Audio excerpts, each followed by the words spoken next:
What's up, guys? I'm Juran. And I'm Linda. Welcome back to When Friends Leave. So today's episode, we're going to be talking about a very common word, toxicity. Toxicity, however you want to describe it. I feel like toxic and toxicity has been normalized at this point. It's very common now and it's very normal. I think we all experience it, whether it's like relationships with family members, a significant other, friendships, any type of relationship you have with someone, you can experience toxicity. And I think that's why we're going to talk about it today. So for me, my definition of toxic, simple, is just unhealthy. Anything that is unhealthy or anything that, doesn't make you feel your best self. What do you think?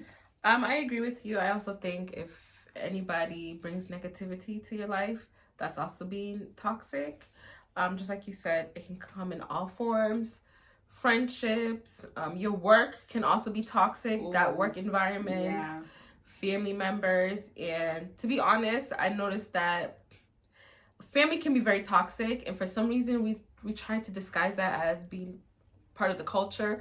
No, it's not. Okay, that's not part of any culture. That's just really horrible. And definitely, I think people manifest being toxic in each other's lives. I think when you think about men being toxic, you bring that to your life. I used to be one of those girls who would say, men ain't ish. Like, I'm tired of them.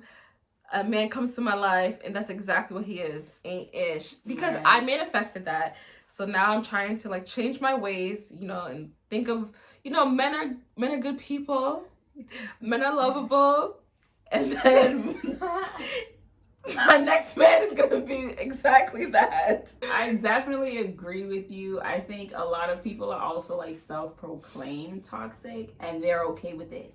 They wear it like it's a badge of honor. And I don't understand when we got to a point where being toxic was cute, where experiencing toxicity in your relationships was cute or funny. I don't get it, because I definitely, disagree completely. I think, like I said, toxic is unhealthy, and anything that's unhealthy, not good for your mental state. You got to take care of yourself, your self-care, mind, body, health, all of that. And when you're going through toxic situations, I feel like you're less likely to take care of yourself, to make yourself a priority, because your mind is all these other places. You're constantly stressed. I 100% agree. So yeah, I don't know when being toxic became the norm, but it needs to end right now after this video. After this video ends, y'all go handle y'all toxic ways. If you feel like you're toxic, take care of that. Google how to stop being toxic and work on it, because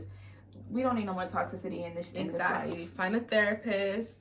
See if your insurance can cover it. Yes, heal, definitely, because it needs to end. Okay, with this generation. I do have an example of someone being toxic in my life. So I used to have this friend where, I'm the type of person where if I have an issue with someone, I like to speak to them about it. So I had this friend where many different situations, she would kind of put me down.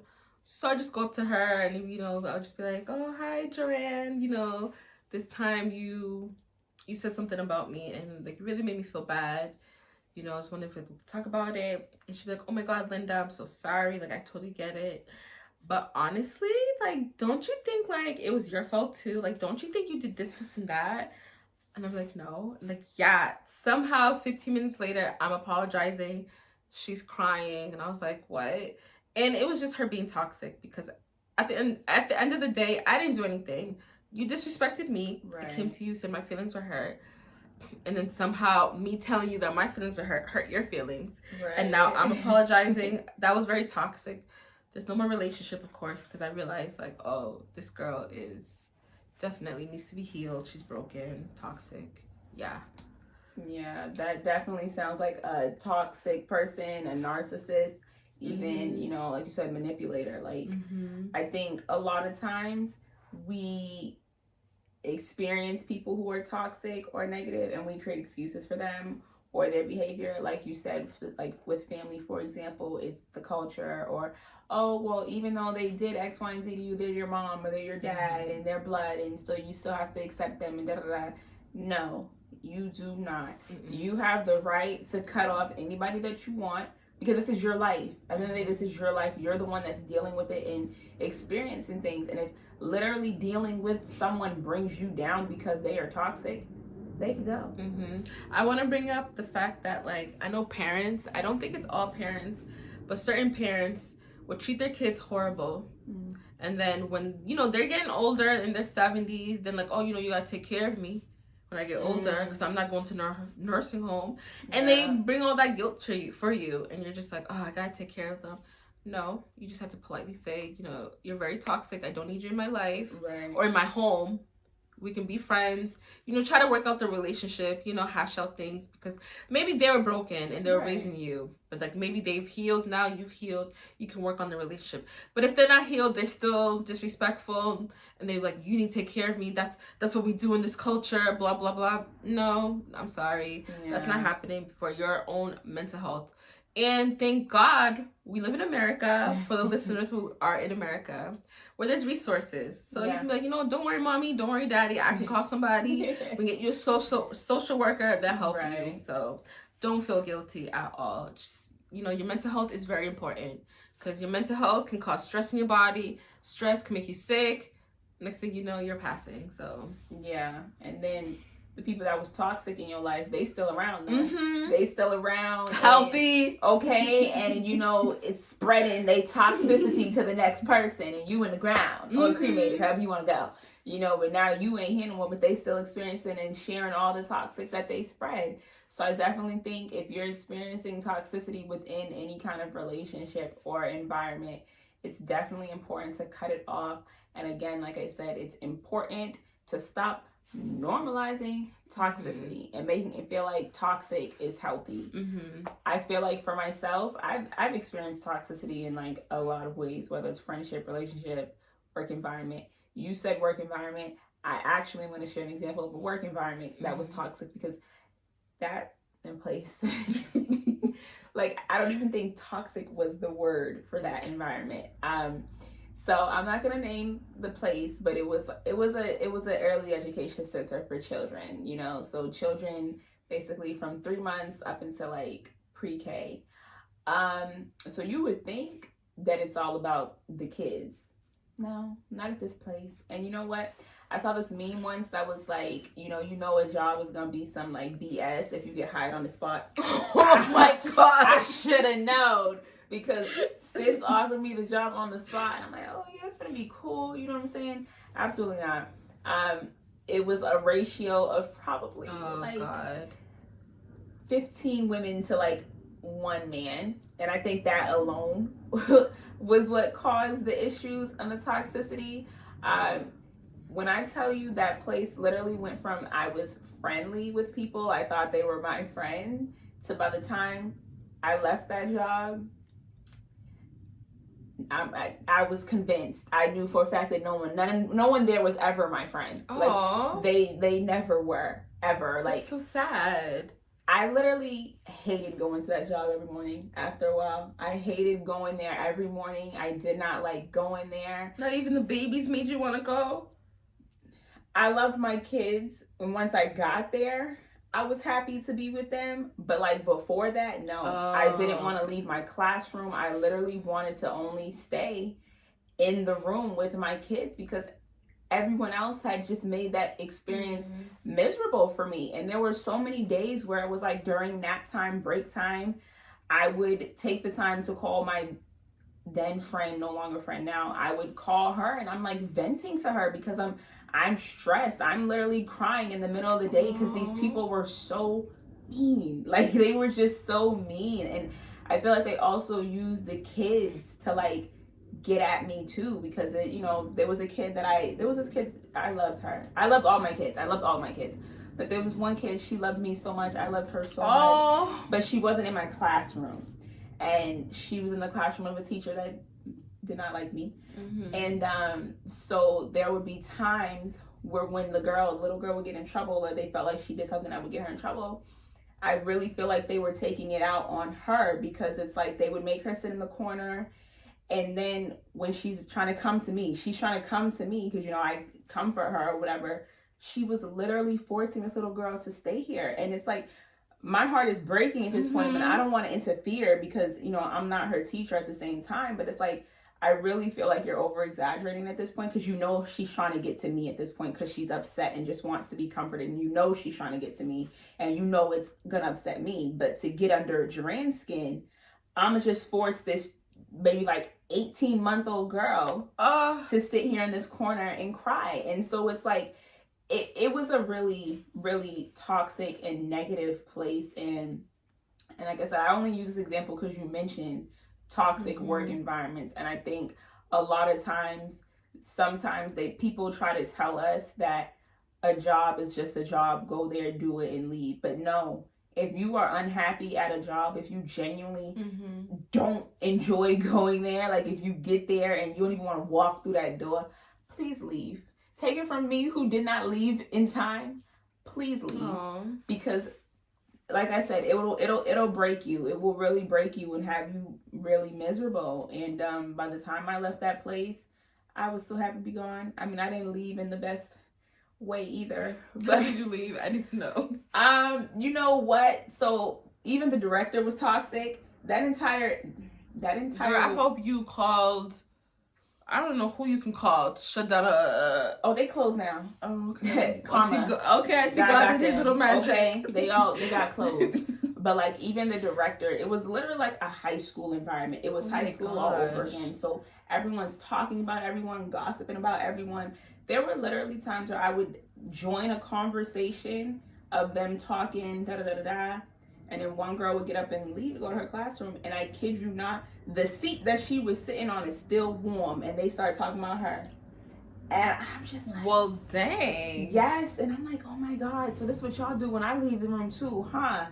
And so it's like, the director was just as toxic. So when I tell you, my day there did not end well. My last day did not end well, just because of the constant lies. And I think I was over it at that point.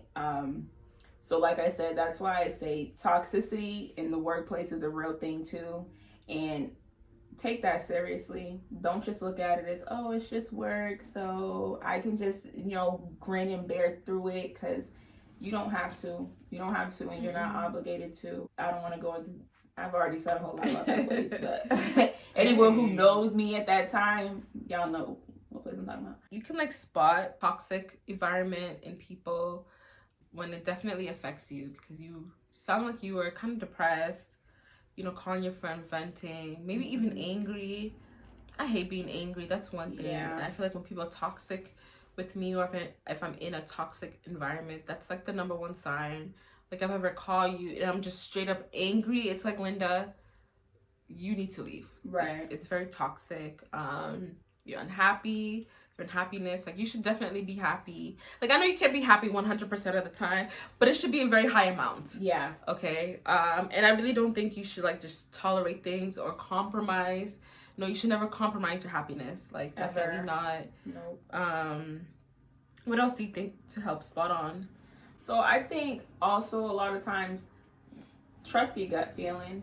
If you go into a situation, like I said, whether it's work or interacting with people or something, and you immediately, something clicks and it feels like it's off, trust it, because more likely than not, it is off. And you can save yourself the headache and aggravation if you just trust that gut feeling immediately and head out. Because like you said, the signs will honestly be there. I think also, so I'm speaking specifically for a work environment. I think if you going in for interviews or whatever, pay attention to the people that's around.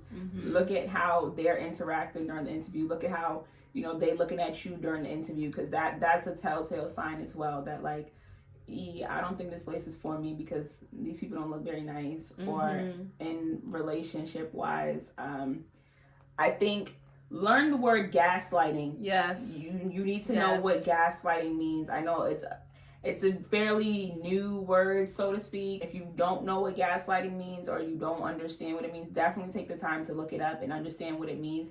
I interpret gaslighting to mean someone sets you off. It's kind of like, let's say they throw a pebble, and you ignore it. They throw a rock, you ignore it. Now they throw a boulder, and you're like, all right, I done had enough.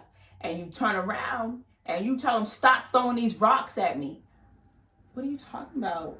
I didn't throw any rocks. What do you mean? Like, you know what I'm saying? So it's someone they poke the bear, and then when the bear explodes, all of a sudden they're victim. They don't know what you're talking about. They're calling you crazy. That to me is what I feel like gaslighting is. And so I feel like, especially in relationships as well, if you start to feel like you being gaslit regularly, that's a sign. The first time, actually, that you feel like you're being gaslit, take it, because they gonna keep doing it. They're gonna keep doing it. I've been in relationships where one guy, he was essentially living a double life, if we're gonna call it what it is. I was under the impression he was single, and come find out that was not the case. He was not single. He had children on the way, all this stuff. And okay, girl, when I found out, girl, okay, my heart, what? So when I'm sitting here like, I feel like you're not calling me enough. I feel like you're not texting me enough. I feel like, what are you talking about? You're crazy. You're bugging. We don't have to talk all the time. You're right. We don't have to talk 24/7, but I should hear from you consistently. I should get phone calls from you. What are you talking about? You're doing too much. He's gaslighting me. He was gaslighting the crap out of me because he's doing things and he knows that it's going to upset people. More likely than not, people who are gaslighting you also know what they're doing. Don't ever, if you say I'm gaslighting you, you're gaslighting me, and they say, what are you talking about? I don't know what you mean. They know exactly what they're doing. They know exactly what they mean. And that's part of their gaslighting. They gonna act crazy and make it seem like you the crazy one. And you really gonna be in the back of your mind like, dang, am I really crazy? Am I bugging? Maybe I am over exaggerating. No. So gaslighting, I feel like, is definitely another sign to look for. It's definitely also a form of emotional abuse. When I was in high school, I was part of this group where we had to teach others, like, this is a form of abuse. Abuse is just not physical, but it's also emotional. And I feel like gaslighting, just like you said, you told your partner, hey, I feel like we don't talk on the phone that much. And he's like, what are you talking about? Yeah, it's a form of emotional abuse because he's trying to make it seem like you're crazy. And then as women, I'm sure men do this too, but you call your friend, you're like, is this weird that I do that? And if your friend's like, no, it's not weird, and agree with you, yeah, it's because you were insane. Right. The person who's an abuser, who's a manipulator, yeah, he wants you to seem like you're crazy. Yeah. So it's definitely a sign. So gaslighting is just like the slang word, but the terminology is emotional abuse. Yeah, definitely. So the minute like you feel like your partner's doing that, just get up and leave, because emotional abuse is really bad as well. I mean, I feel like sometimes people argue that it's worse than the physical abuse, because the physical abuse, the scars heal, but emotional and mental abuse, that stays in you. That stays in you, and that's harder to heal than just a bruise that'll go away in a couple weeks. You really got to work on yourself at that point. When someone takes you from up here, you meet them here, and they bring you all the way down, they make you feel this big, it takes a lot of time for you to grow back into that person that you were, and that you were destined to be, and that you deserve to be. Because and the thing is, it happens fast. You won't even realize, and that's why, again, you have to pay attention to the signs of toxicity, because a lot of times you don't even realize that you're experiencing these things, that you're being emotionally or mentally abused, that you're being manipulated, that you're dating a narcissist. You don't realize these things until it's too late. And so that's why it's definitely important to spot every single sign of toxicity. I remember I met this guy once, and it was like during the pandemic, so we were talking, we were like FaceTiming, and he was telling me how he was with a relationship with this woman, and she was a manipulator. She emotionally abused him, then it became physical, that he said he needed 2 therapists to heal. He said he had a therapist from like California, because he lived out here on the East Coast. From California, he'll FaceTime her for him to help, because she deals with people who were in a relationship with a manipulator or sociopath. I think that's what she was, unfortunately. And then he had like another therapist just for him for him to get better as well. Right. So like, this is not a game. Like, it's serious. Like, 2 therapists, and usually you have therapists like once a week. So he's having therapists twice a week, 2 different people to help him. Like, it's serious. And I don't want people to just think that men can be manipulators towards women. Women can also be it towards men. Men can be it to men. Women can be it to women. Parents to children. The director to their staff. Okay. Yeah, no. It's out here, y'all. It's out here. And we just need to, as long as you know the definition of it, you can spot all the signs, and you are willing to get help in case it happened in the past, or when you meet whoever you want to date, just ask them, like, you know, would you see a therapist? Are you healed and stuff? And like, any signs, you just know, so that you can avoid this type of situation, because, you know, it's 2021. Mm-hmm. We all need to be healed. We all need to love each other. You know, the world is ending. We might as well just love each other. Not the world is ending.